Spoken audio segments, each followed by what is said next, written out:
कुछ भी मंगवाती है बहू। सविता एक बहुत ही साधारण सी लड़की थी। जो उसके मम्मी पापा ला देते थे उन्हीं चीजों का इस्तेमाल करना, कभी कोई जिद नहीं करना और ना ही अपनी मर्जी से कभी कुछ लेकर आना। उसे इंटरनेट का भी ज्यादा पता नहीं था। कुछ टाइम में उसकी शादी एक मॉडर्न परिवार में हो जाती है। एक दिन सुबह रसोई में, माँ जी ये अवन कैसे चलता है? क्या तुम्हारे यहाँ ओवन नहीं था क्या? है ना माँ जी, पर ये वाला नहीं, दूसरा थोड़ा सादा वाला है। सावित्री उसे समझाती है कि वो नया ओवन कैसे चलाए। काम करके वो अपने कमरे में चली जाती है। शाम को उसका पति अमित आता है और फोन में लग जाता है। अब फोन में कर क्या रहे हैं? किसी से बात करते तो दिख नहीं रहे। अरे फोन सिर्फ बात करने के लिए थोड़ी ना होता है। मैं सोशल मीडिया स्क्रॉल कर रहा हूँ। सोशल मीडिया मतलब? अरे तुम्हें फेसबुक और इंस्टाग्राम के बारे में पता नहीं है क्या? नहीं तो, ये सब तो नहीं आता मुझे। अरे ऐसे कैसे हो सकता है? तुम्हारे पास कौन सा फोन है, दिखाओ। सविता अपना फोन दिखाती है जो बहुत पुराना वाला था। अरे तुम सोशल मीडिया पर नहीं हो, इसमें तो यूज भी नहीं कर सकते। अपना टाइम पास कैसे करती थी तुम? टाइम होता ही कहाँ था पास करने के लिए। पढ़ाई करने के बाद आसपास थोड़ा सहेलियों से बातें करती थी, मम्मी की हेल्प करवा देती थी, बस दिन खत्म हो जाता था। चलो ठीक है, अब मैं दिलवाता हूँ तुम्हें एक अच्छा फोन और सोशल मीडिया भी सिखाता हूँ। जल्द ही अमित उसे एक लेटेस्ट फोन दिलवाता है और उसे सब कुछ सिखाता है। सविता धीरे धीरे सब सीख जाती है। वो फेसबुक, व्हाट्सएप, इंस्टाग्राम सब पर एक्टिव रहती है। एक दिन इंस्टाग्राम पर किसी प्रोडक्ट का ऐड देखती है। देखो ना, ये कितनी अच्छी चीज लग रही है, तुम मार्केट से खरीद लाओ ना। अरे ये चीजें जो ऑनलाइन होती है ना, बहुत कम ही किसी दुकान पर मिलती है। पर मुझे तो चाहिए, मैं मार्केट देख कर आती हूँ।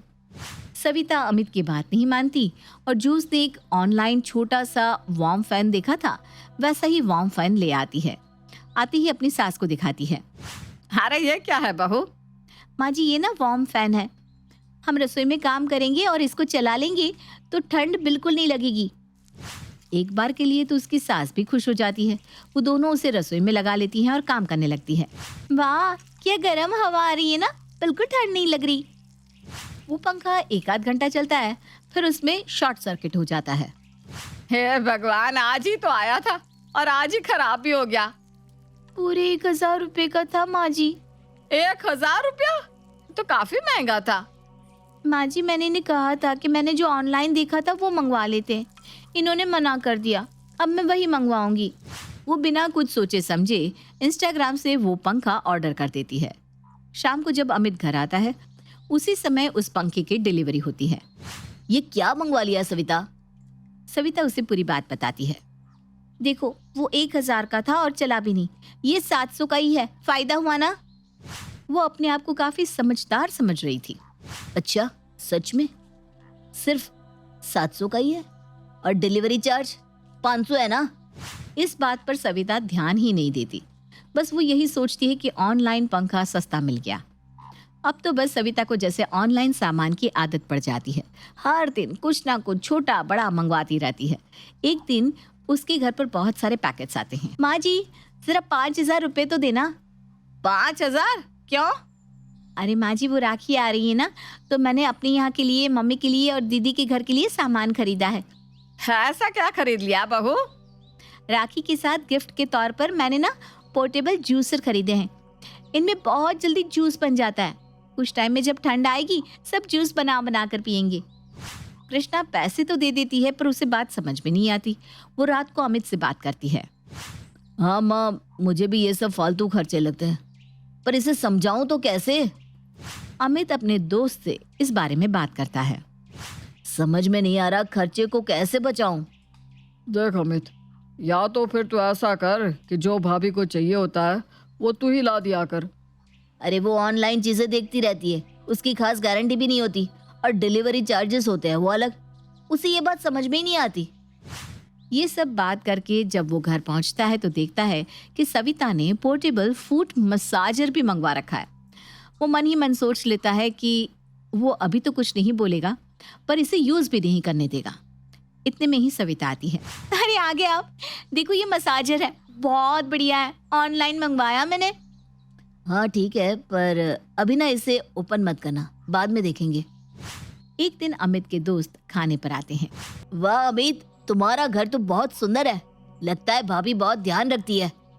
हाँ आंटी, घर आपका बहुत सुंदर है। ऐसी सुंदर सुंदर चीजें लगा रखी है आपने। हमारी पत्नियां तो कुछ करती नहीं, हर जगह धूल मिट्टी पड़ी रहती है और कहीं भी कुछ सुंदर सजा नहीं रखा। जब अमित के दोस्त घर और सामान की तारीफ कर रहे थे, तब अमित के मन में यही चल रहा था कि सामान आया तो ऑनलाइन ही है, जो उसकी पत्नी सविता ने मंगवाया है। उस सविता को देखकर मुस्कुराता है। इतनी देर में सविता बहुत ही सुंदर कप्स में चाय लाती है और बाद में खाना परोसती है। अमित, आज तो ऐसा लग रहा है किसी 5 स्टार होटल में आ गया है। हर चीज इतनी सुंदर और सलीके से करती है भाभी जी। तुम तो बड़े किस्मत वाले हो। भाभी जी, चाय तो हो गई, जूस मिल जाता तो मजा आ जाता। क्या इतनी जल्दी जूस बन पाएगा या हम बाहर से ऑर्डर कर लें? अरे भैया, बाहर से ऑर्डर क्यों करेंगे, मैं अभी लाती हूँ, बस 10 मिनट रुकिए। वो फटाफट अपने ऑर्डर किए हुए जूसर से बढ़िया सा जूस निकालती है और सबके सामने ले आती है। हो भी गया इतनी जल्दी? कमाल कर दिया आज तो भाभी आपने। भाई अमित, भाभी का शुक्रिया अदा किया करो कि तुम्हारे घर को इतनी अच्छी तरह संभाल रखा है। चलो भाई, हम चलते हैं अब। थोड़ी देर गपशप चलती है और वो सब चले जाते हैं। अमित को मन ही मन लग रहा था कि उसके दोस्त उसके घर की रख रखाव की कितनी तारीफ करके गए हैं। अरे आज तो इतना पैरों में दर्द हो रहा है, क्या करूं। आपके पास कोई दवाई नहीं है क्या माँ, या फिर कोई तेल? अरे दवाई तो ले ली सुबह और तेल भी लगा लिया था। बहू ने पैर भी दबाए पर आराम नहीं आ रहा आज। डॉक्टर के यहाँ चले क्या माँ? इतनी देर में सविता अंदर आती है। अरे डॉक्टर के यहाँ जाकर क्या करेंगी, रुकिए जी, मैं वो फुट मसाजर निकालती हूँ। फिर वो निकालते निकालते रुक जाती है और अमित की तरफ देखती है, क्योंकि उसने उसे यूज करने के लिए मना किया था। अरे हाँ, निकाल लो मसाजर। मैंने मना किया था पर अब मैं ही बोल रहा हूँ, जाओ। वो फुट मसाजर निकालती है और अपनी सास के पैर उसमें रखवा कर चालू करती है। थोड़ी ही देर में उनको आराम आने लगता है। सविता, ये तो कमाल की चीज है। इसे छुपा कर क्यों रखा हुआ था? जबरदस्ती मैं दवाइयाँ ले रही थी। मैंने कहाँ छुपा रखा था माँ जी, इन्होंने ही उसे यूज करने से मना किया था। क्या रे अमित, क्यों मना किया था उसे यूज करने से? माँ, मैं इसके रोज रोज के खर्चों से परेशान हो गया था। बिना पूछे कुछ भी मंगवा लेती है, तो मैंने सोचा था इसे रिटर्न कर देंगे। अरे बेटा, बहू कुछ ना कुछ मंगवाती रहती है, पर तू ये भी तो देख, कभी भी कुछ फालतू नहीं मंगवाया इसने। आखिर तेरे ही दोस्त तेरे घर की कितनी तारीफ करके गए हैं, और ये सब किया किसने? बहू ने ही ना। और ये मसाजर तो इतना अच्छा है, सच बताऊं कितना आराम मिल रहा है मुझे। हाँ माँ, आज मुझे भी एहसास हुआ कि सविता ने सब आपके लिए और घर के लिए ही किया। हो गया ना एहसास? चलिए एक सुंदर सी साड़ी ऑर्डर करिए ना ऑनलाइन मेरे लिए। सब हंसने लगते हैं।